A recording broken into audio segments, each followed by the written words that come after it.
ఇది ఊరమాస్ అప్డేట్ అనొచ్చు మహేష్ బాబు గారి ఫ్యాన్స్ కి అయితే అసలు ఊచకోతనే ఒకటే మాట రాజమౌళి గారు మహేష్ బాబు గారు అయితే నరుక్కుంటా పోతురు. అసలు మ్యాటర్ ఏంటంటే భయ్య మనకి SSMB 29 నుంచి ఈవెంట్ జరుగుతుంది, అది మనందరికి తెలిసిందే. అది రామోజీ ఫిలిం సిటీలో జరుగుతుంది, అది కూడా మనందరికి తెలిసింది. ఈ ఈవెంట్ కోసం అందరు పోదామని ఇట్లా పోదామని ఇంట్రెస్ట్ ఉంటున్నారు. కాకపోతే ఈ ఈవెంట్ కి ఎవరు వెళ్ళాలో ఎవరు పోకూడదో రాజమౌళి గారే ఆల్రెడీ చెప్పేశారు. ఈ ఈవెంట్ కి వెళ్ళే వాళ్ళకి పాస్ అనేది పంపించారంట, వాళ్ళకి ఒక ఐడి కార్డ్ అనేది పంపించారు. దానిపైన స్కానర్ కోడ్ కూడా ఉంటుంది. ఆ స్కానర్ కోడ్ దేనికి అనేది కూడా నేను ఈ వీడియోలో పూర్తిగా వివరిస్తాను. అంతకంటే ముందు మన ఛానల్ ఎవరైనా సబ్స్క్రైబ్ చేసుకోకపోతే సబ్స్క్రైబ్ చేసుకోండి.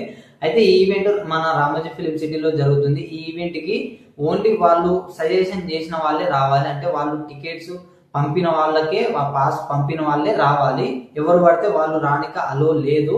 ఇంకోటి మాట్లాడుకున్నట్టు అయితే ఈ ఈవెంట్ మాత్రం చాలా పెద్దగా, అంటే చాలా పెద్దగా చేస్తారు. మినిమం ఎంతలా అంటే దాదాపు 100 అడుగుల డిజిటల్ స్క్రీన్ అంట. ఇంతవరకు మన భారతదేశంలో ఎక్కడా పెట్టలేదు. ఎందుకంటే మూవీ అప్డేట్ కైనా, ప్రీ రిలీజ్ ఈవెంట్ కైనా, ఫస్ట్ లుక్ పోస్టర్స్ కైనా కానీ, రివీల్ చేయడానికైనా కానీ ఎక్కడంటే ఎక్కడ పెట్టలేదు. ఫస్ట్ టైం మీద మన తెలుగు మూవీ, మన టాలీవుడ్ మూవీ మనం పాన్ ఇండియా కాదు వరల్డ్ లెవెల్లో మనం రివీల్ చేయబోతున్నాం.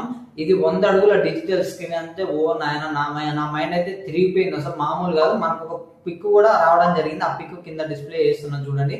ఈ పిక్ దాదాపు 100 అడుగులు అంటే మామూలు కాదు, ఎక్కడికి ఉంటుంది అది. కానీ ఈ మాత్రం ఈ రేంజ్ లా చేస్తారంటే మామూలు కాదు. రాజమౌళి గారు అయితే పెద్ద ప్లాన్ తోటే ఉండు. మరి ఈ ఈవెంట్ కి అయితే ఎవరిని సజెషన్ అంటే ఎవరు రావాలో ఎవరు రావద్దో ముందుగానే మొత్తం ప్లానింగ్ చేసుకున్నారు. రావాలనుకున్న వాళ్ళ కోసం ఆల్రెడీ రాజమౌళి గారు వాళ్ళకు ఒక QR కోడ్ పంపిస్తాడు, అంటే వాళ్ళకి ఐడి కార్డ్ అనేది పంపిస్తారు. ఐడి కార్డు ఉంటేనే వాళ్ళ ఐడి కార్డు వేసుకోవడమే కాదు, ఐడి కార్డు తీసుకొని మళ్ళీ ఎంట్రీ కార్డు స్కాన్ చేస్తారు. స్కాన్ చేస్తే వాళ్ళ ప్లేస్ ఉంటుంది, వాళ్ళ సీట్ నెంబర్ ఉంటుంది, ఆ సీట్ లో కూర్చోవాలి. ఇంత భారీ ఎత్తున మాత్రం ఏ సినిమాకి, బాహుబలి మూవీ, RRR మూవీ కూడా ఈ ఎత్తున మాత్రం అసలు చేయలేదు. మరి ఇంతగానం చేస్తున్నారంటే మూవీలో అంత అయిపోతుందో మనం ఊహించుకోవాలి.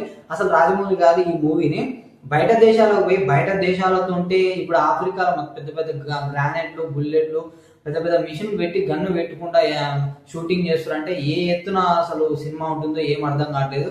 మరి ఈ ఈవెంట్ కి ఎవరు రావాలో ఎవరు రాకూడదో ముందుగానే రాజమౌళి గారు అయితే మొత్తం రివీల్ చేసి పడేసిండు.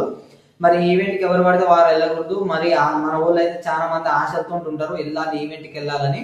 లేదు, మనం వెళ్ళడానికి కూడా వీల్లేదు. కాబట్టి జియో హాట్‌స్టార్ లో ఇదైతే స్ట్రీమింగ్ అవుతుంది, చూడొచ్చు లైవ్. చూద్దాం ఈ మూవీ మరి ఆ రోజు ఈవెంట్ ఎట్లా జరగబోతుందో. మరి ఈ మూవీ అప్డేట్ ఏమైనా వదులుతారా ఆ రోజు, మరి ట్రైలర్ ఏమైనా వదులుతారా అని.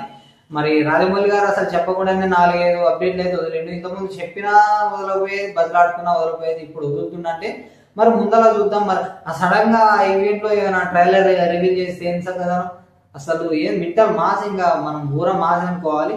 ఒకవేళ ట్రైలర్ రివీల్ చేసినా కానీ ఆశ్చర్యపోవాల్సిన అవసరం లేదు. ఎందుకంటే ఇప్పుడు వచ్చిన 4 అప్డేట్లు కూడా ఎవరికి చెప్పి చేయలేదు. సడన్ గా నెడతానే ఉండాలి సోషల్ మీడియాలో. చూద్దాం మరి ఈవెంట్ కోసం ఎంతమంది వెయిట్ చేస్తారో పక్కా కామెంట్ చేయడం కింద. అంతేకాకుండా మన ఛానల్ ఇంతవరకు సబ్స్క్రైబ్ చేసుకోకపోతే వెంటనే సబ్స్క్రైబ్ చేసుకోండి. మీ సపోర్ట్ అనేది చాలా కావాలి.